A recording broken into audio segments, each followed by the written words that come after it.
So the question becomes how to crush your goals, attack your goals. There's a hardcore truth here that needs to be understood, and there's a willingness to accept that truth or not. And really, it starts and ends with consistency, and doesn't matter what your intensity is, doesn't matter what your passion is, doesn't matter what you want to do. It's the difference between what you want to do and the reality of what you're doing. You have to be willing to face that. You have to be willing to address that. That's where a lot of people will struggle with working out, because they'll put the weight of time on training or getting in shape, and they'll outweigh their life over their livelihood over their lifestyle. So they'll weigh, well, I have to work in order to make money, and so I cannot train, which is bullshit, because we can do the math of 1 hour a day, 5 days a week, or 6 days a week, and it's such a minimal amount of time to your overall week workload. And we can do 8 hours of sleep. Ain't nobody sleeping 8 hours. I'm gonna use the word ain't. Nobody's sleeping 8 hours. Working 8 to 10 hours. No one's really doing that as much. So that's already 16 to 18 hours. And then 1 hour of working out, that puts you at 19, plus that leaves you with somewhere around 5 hours of travel time and family time. So again, facing that. And the same reason why somebody doesn't want to log their foods on a cheat day. You can guesstimate that day and what you took in and see the reality of what that load looks like. But bottom line is you have to be willing to set clear and specific goals and track them. So I have to be willing to set a very clear goal. It's got to be trackable. It's got to be quantifiable. And I have to see it all the way through. I have to see it for the 90 days, 6 months, 1 year, whatever I make that out to be. I have to track and trace it. So that way I can look at the data and say, hey, look, this was very successful. This fucking was not. So if you don't track and trace it, there's no way of looking back and understanding what worked and what didn't work. And it's not failure. It's the reality, again, of what worked and what didn't work. I ate these things, I lost weight. I ate these things, I gained weight. Okay, well, shit, pretty simple. Don't eat these things. When I trained like this, I got great results. When I trained like this, I didn't. Okay, don't train like that again. So, look at that. Look also too at your program. Look at what you're doing, how often you're doing, what's the consistency of you doing that. We train cyclical to the year. So again, we have a program that is set to the season, set to the course of the year, which it makes it very specific. It has some specificity to the individual based off of we're all in the same season. We're all, going to look good naked in August. We're all going to eat like shit through the winter. We're all going to want to lose weight and get back in shape or better shape in January. We're all under stress in August because the end of the summer. We're all under stress in September, October, mostly September, going back to school. There's all these things that are very consistent with us in the general population that we can program and adhere to that, as well as we add on top of that cyclically cycling year in, year out for 1, 2, 3, 4 years. What's that look like too? Also, our program is set to individualize inside of a group environment. So it has individual attention based off of a group objective. And it just gives us a lot of data really quick in regards to how the group is doing based off the individuals that are in it. So high, low, medium athletes or individuals, it still gives us feedback. And it tells us, okay, hey, we are excelling here. We are decreasing here in our capacity. So we have to work on these things as well. Making sure that inside that goal setting that you're very clear, you're specific about the goals, it's attainable, it's measurable, it's achievable. And if it's not, and you come 80% of it, that's okay. But understanding why you were 20% short. I would not, in the beginning of setting goals, I would not set goals that you're constantly coming short. So when you set goals that you're constantly coming short, you basically set yourself up to be a shortcomer. You're always setting yourself to be short of making the deadline. You're always short of hitting the finish line. So what does it look like to build goals that you supersede and you are able to crush them or overreach them, and then start toting the line of 110% completed, 90% completed, 101 completed, 82% completed. So what's that look like with toting that line? That's true development. That's development in your body. That's development in your spirituality. That's development in your relationships. That's development in your business, through and through. That's just how that works. But most people that don't ever reach what they're trying to hit will continuously set themselves up for failure. And it's not saying that you need to sandbag or underestimate yourself. No, you're going to have an overreached goal at some point.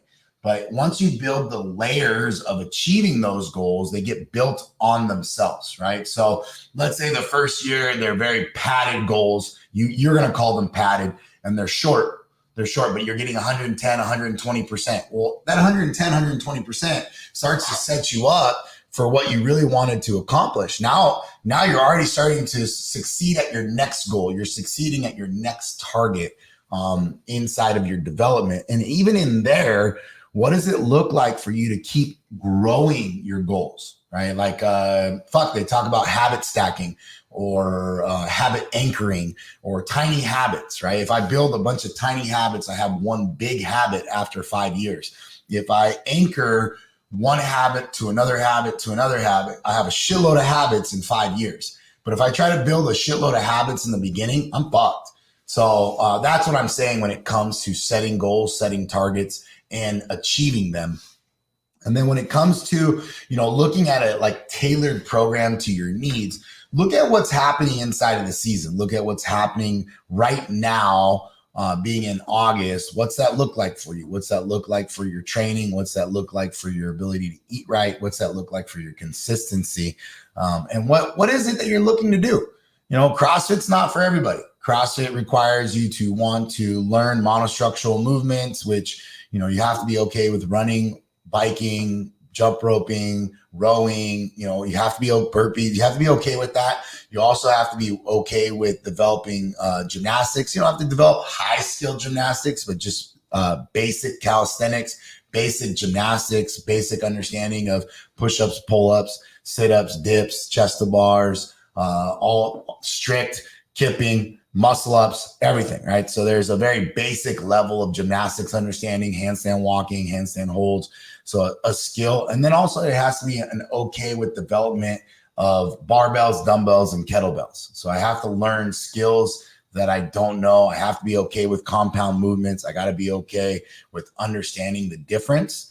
And working on a skill, working on something that's going to require me to understand the language, understand the movements, understand where the fuck I'm at in space. And what's that capacity look like? Building my capacity, understanding my work to rest. There's just layers on layers that's required there, which in the turn is the same thing as strength conditioning, or even now you're hearing this thing called hybrid, which is strength conditioning, which in turn is CrossFit. Nothing's fucking varied. There is no random programming. I don't just sit on my programming dartboard and throw fucking darts at a wall and say, oh shit, that's what we're doing today. No, it's very linear, very progressive to the year based off of the feedback that I'm getting from either the individuals or the athletes, the general population, depending on who I'm programming from. I adhere to that. So same thing. I got a fighter going into camp and having a fight date. I know that he has to be at a weight by a certain time. He has to be in a certain shape by a certain time. And same thing with like a fucking football player or a hockey player that's going into season. I got to understand what they're going to do in the off season. I have to understand what they're doing on the in season. I have to understand what they're doing, prepping them for that moment. But what's that look like too for programming? We can get into the whole conversation of programming for a professional versus a high school versus a college. That's an interesting conversation because a lot of kids want to train like a professional athlete. A professional athlete is inside of a maintenance and somewhat stable development growth, right? They've made it, they have achieved it, they want to sustain it, maybe get a little bit better, but at a low cost of risk. Whereas at a younger age, you can risk more, you have more pliability, less likely to get injured, but at the same time, you have more that's need to be developed. You need more output that needs to be developed, more strength that needs to be developed, more power that needs to be developed. And what does that look like? And don't get lost inside of all the gimmicky shit that's out there, right? There has to be an understanding of that. And just looking at what factors that you are looking to experience, what are you looking to do with your schedule, what are you really willing to do for recovery and capacity. What entices you. If bodybuilding entices you, great. Push and pull, man. Push and pull, move the pins, make some things happen. If strength conditioning entices you, awesome. If powerlifting entices you, great. Olympic lifting entices you, more power to you. But comes down to really consistency, and progression is key to your overall development over the course of time. If you're someone that's in your later years and you're already a master, you can still be competitive as a master, but just know that you're more at risk for injury, right? Because that's why people retire as they get older. It's not because they suddenly start sucking at fucking sport. It's just that the benefit versus risk goes up. The ability to be injured goes up. So that's why most athletes retire from sports. Plus they get a little slower. They're not as fast, but normally their knowledge and wisdom of the sport allows them to stay longer in it. But it comes down to being consistent, and it beats anything that you can do for yourself. A lot of people get nervous of, oh, I'm just checking the boxes. Check the fucking boxes. Stay consistent with your workouts. Stay consistent with your nutrition. Stay consistent with your recovery. Stay consistent. Stay focused on progressing. Stay focused on what you did the week before and what's that look like for overloading your body and underloading your body. What's that look like at my age right now? For me to clean over 300 pounds, I have to clean 300 pounds or 295 or 315 at least once every 10 days. If not, now I'm fucking 3 months, 2.5 months removed from hitting it again. That's the same thing with squatting. If I want to squat over 500 pounds, I have to squat it. If not, I'm a couple months removed from squatting it again. Snatching. If I want to snatch over 255, same thing. If I don't hit that or very close, 92, 97% within 10 days, I'm going to be a few months out from redeveloping it because it's going to go quick and it requires a constant repetition, consistency of lifting it. That is crucial inside there. And that's really how you become effective in acquiring your targets, effective in acquiring your goals, is the willingness to be consistent, the endurance to stay involved. And most people don't have that. Most people don't. They're not willing to be humble. They're not willing to be consistent. They're not willing to endure over time. They're not willing to face the truth that they're not what they used to be, or they never were.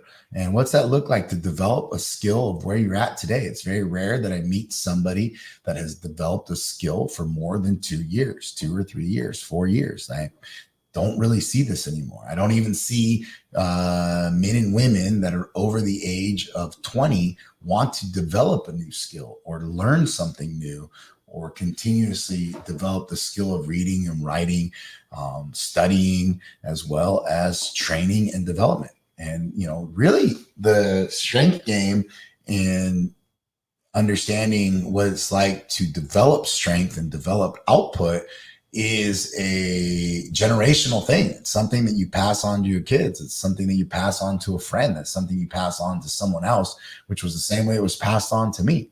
One strength coach passed it to another strength coach, who in turn passed it to me, and I acquired. So, Buck, stay consistent. Stay consistent.